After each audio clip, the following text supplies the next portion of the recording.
Selamat pagi sahabat Portal Kanker. Assalamualaikum warahmatullahi wabarakatuh. Selamat bertemu kembali. Hari ini saya akan ditemani oleh sahabat saya, Dr. Nia Kurniati, spesialis anak konsultan, yang akan memberikan penjelasan kepada sahabat Portal Kanker tentang pentingnya perawatan paliatif pada anak dengan kanker.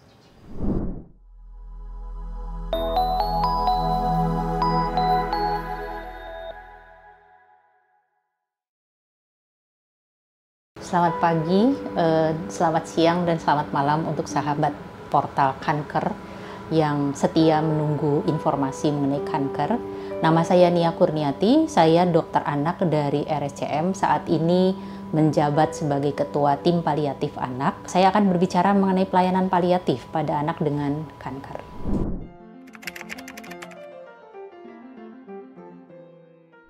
Pelayanan paliatif pada anak dengan kanker atau sebetulnya dengan penyakit yang sulit sembuh lainnya adalah layanan yang sifatnya mendampingi, sehingga layanan khusus untuk pasien kanker itu tidak semata-mata kuratif atau obat-obatan saja, tapi ada unsur psikologis, dukungan keluarga, dan tata laksana yang bisa dilakukan sendiri oleh keluarga di rumah pada saat pasien tidak berobat ke rumah sakit.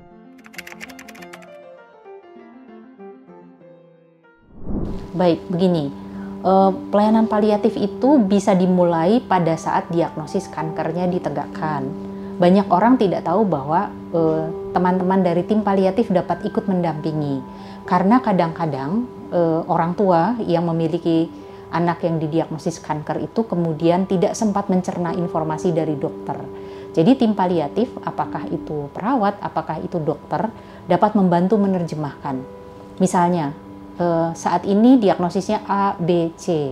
Kemudian akan dilakukan upaya diagnostik tambahan. Nah, itu akan diterjemahkan lebih lanjut agar pertanyaan dari orang tua bisa terjawab. Kemudian mungkin pada saat diagnosis awal itu orang tua juga segan bertanya sampai detail kepada dokternya.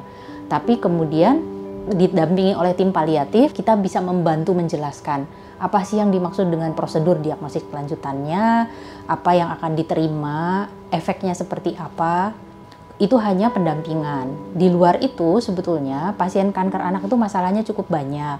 Masalah nutrisi, artinya kita akan membantu mencarikan nutrisi selama perawatan di rumah sakit, nutrisi di rumah nanti, mana yang mungkin bukan sekedar memenuhi syarat nutrisinya, tapi juga sesuai dengan dukungan keluarga.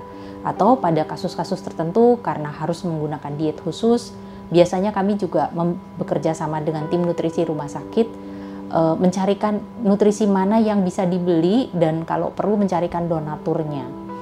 Kemudian masalah nyeri. Kasus anak kanker itu banyak yang mengalami nyeri dan nyerinya itu hebat.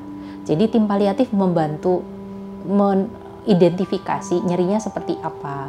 Kemudian mencarikan pendekatan non-farmakologis, artinya bukan obat, untuk mengurangi nyeri. Misalnya dengan pemijatan, pemanasan, menggunakan cara-cara yang tradisional misalnya. Tapi dapat diterima oleh keluarga sehingga nyerinya bisa berkurang.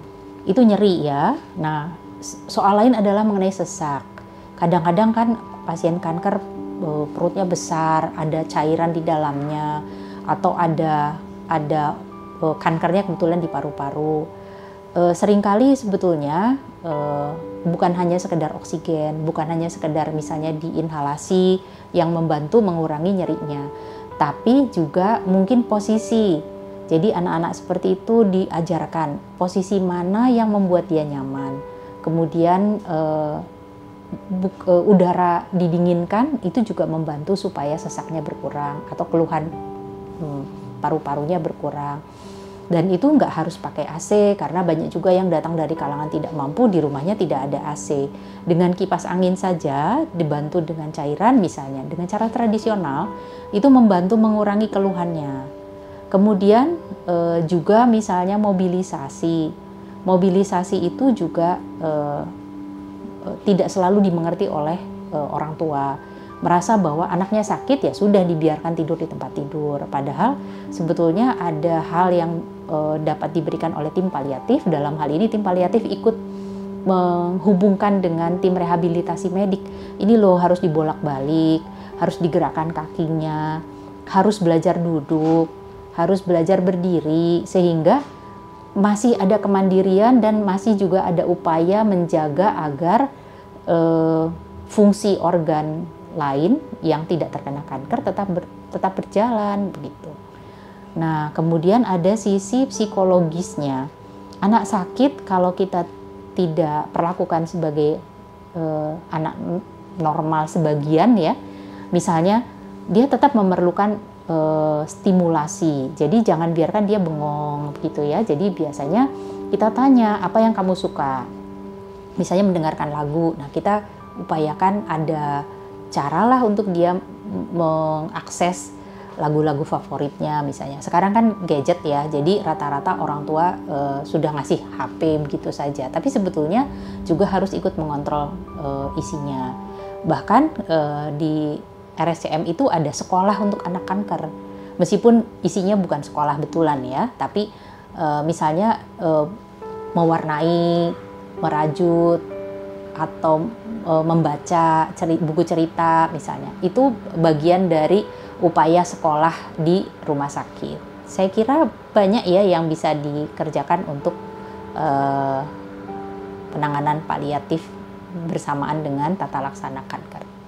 Jadi sahabat Portal Kanker, kalau Anda dan keluarga Anda kemudian mengalami situasi di mana anak Anda terkena kanker, jangan takut kalau misalnya dokter utama Anda kemudian mengenalkan tim paliatif, karena tim paliatif ini justru akan membantu mempermudah hidup keluarga Anda selama pelayanan di rumah sakit maupun nanti di rumah. Terima kasih.